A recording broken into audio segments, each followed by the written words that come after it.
what's one pivotal moment in your careers, and I'll start this time with Doug and then go to Erwin, in your careers where you realized that that story did something that no other vehicle could for transforming situations, lives, moments? Well, Donna, you know part of the story because we've talked a couple of times, but for many years I was a very successful television producer in the Seattle area, and then I became head of special projects for the station that I worked at. And when I became head, one of the new accountabilities was to take over the storytelling for Seattle Children's Hospital, which is a major hospital here in the region for children. And when I got there, and here I know how to tell stories, I know how to produce television programs, I was told by the hospital folks they had a storytelling formula that I was expected to follow. And the formula was healthy, broken, fixed. It's right out of Hollywood. And what it meant was that a healthy child suffers some sort of a traumatic illness or injury, and the caring professionals from Children's Hospital come to the rescue and restore the child to full health. It's a beautiful storytelling formula, very, very effective. And here I naively go into the hospital and I can find one story after another that validates this formula. At the same time, I'm finding lots of stories that do not validate that formula. The story may be, to use it crudely, maybe the child was broken in the beginning and it's just broken, broken, broken, or healthy, broken, broken, or healthy, broken, dead.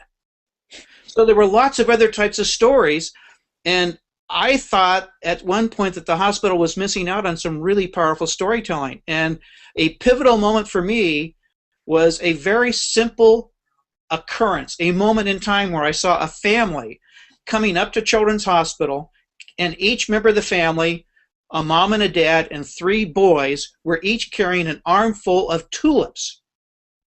They were walking into the hospital. I had my cameraman with me, and I thought, well, I think they're going to go to the recreation area and just kind of hand them out to some of the other patients. And we followed them very quietly, and they didn't go to the recreation area. They went into the cancer ward.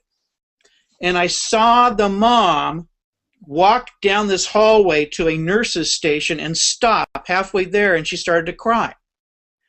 And a doctor looked up and saw her and came up to her, and he started to cry. And she started passing out tulips to people that were just showing up. And I was watching this thing play out over several minutes, and I finally, oh, you have a cat there too. I've got 2 cats with me right next to me.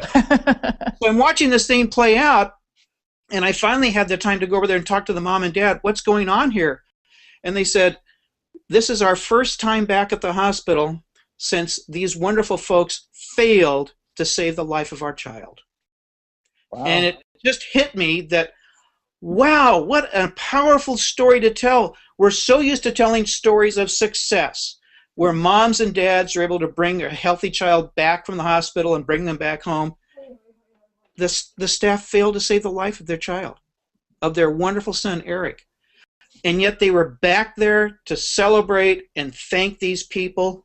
And I went back to the hospital and I said, folks, I love your formula, but you're missing out on some really powerful storytelling.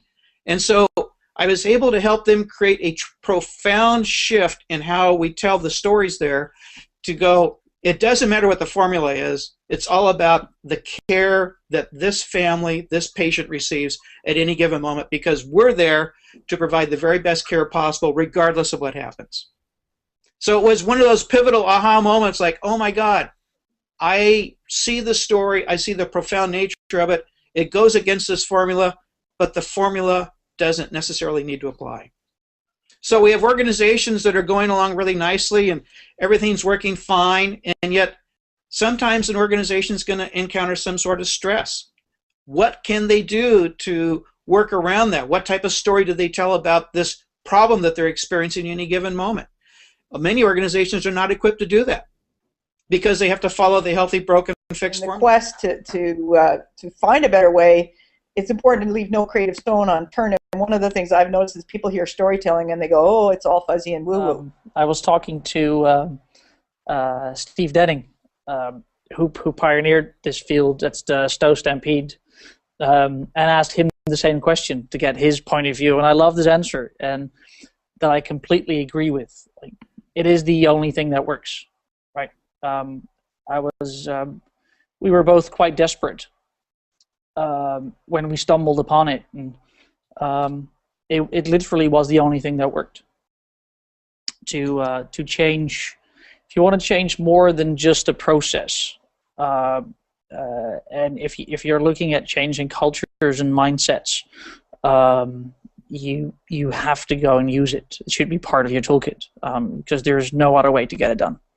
I got involved in storytelling by becoming a television producer some 30 years ago, and have been producing stories and major events and documentaries for an awful long time.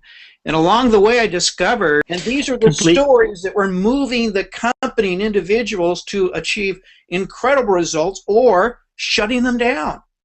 And so as a practitioner of how to create and craft stories, I'm able to work with organizations and people to go in, so tell me the story that you're telling, and we can look to see if the methodology in there is actually working or not, and in most cases it's not. And we can fix it quite real quickly. And then once it's fixed, and you can go into an organization and show them how this works, so they kind of go, oh my God, why haven't we been doing this before? Well, you have been. It's just that you haven't put the right methodology in place. And the moment you start to think about how this stuff really works, you can make it work better and better. And it's all about connection. For me, the only way we can connect effectively with as human beings is to tell a story that resonates with us. And these stories, for the most part, have these built-in virtues and values that are common for every culture and every society. And once we tap into those, we have a common bond and we're able to understand each other. And so that's, I kind of build all of my storytelling things based upon what is your organizational mission, and are the stories that you're telling validating this organizational mission? And once we can get onto that and kind of craft some stories, then people within the organization and outside the organization start to feel a little bit better about how the whole thing's working.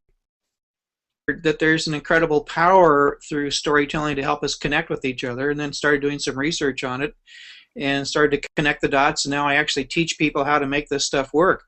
But within an organization, when I started my company about 10 years ago, after I left broadcasting, I discovered there was huge pushback from people within organizations the moment they heard the word storytelling.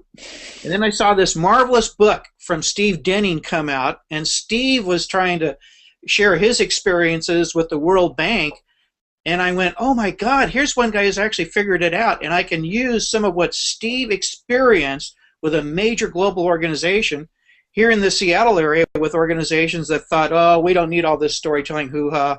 We're Amazon, we're Costco, we're all these big companies, and we don't even need it.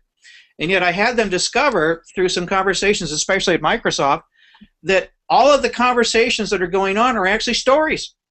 We are already telling stories. Everyone is at work every single day, but we're not aware of it.